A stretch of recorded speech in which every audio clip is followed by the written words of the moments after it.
টানা অতিবর্ষণ ও ফাহারি ডলত চট্টগ্রামের রাজধানীত ভয়াবহ জলাবদ্ধতা ও বন্যা পরিস্থিতির সৃষ্টি হই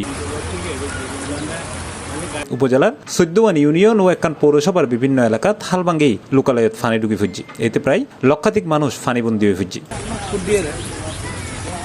চট্টগ্রাম কাপ্তাই সড়ক, হাফেজ বজলুর রহমান সড়ক সহ বিভিন্ন অভ্যন্তরীণ সড়কগিন ফানির নিচে ডুবি গিয়ে। এছাড়াও ফানির ডুবি গিয়ে বসতগড়, দোয়ানপাট, চৌমনি, কেঁচা বাজার ও বিভিন্ন স্থাপনা।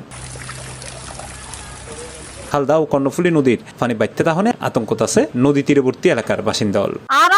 বহুত কষ্ট পায় পানির বুড়োরা অভিযান জানাই দি খালি দিদি পারলা আসন বাহাদুরা আলি একটু না পানি হান্য হয় আসন বাহাদুর পানি জুড়ো দানে রাখা পাই সব যুদ্ধ আসো আর কি মারা হড়ো যাই পানি বন্দি বুতুরে আর ফাসালে হড়ো যাই তা কিনতে পারি।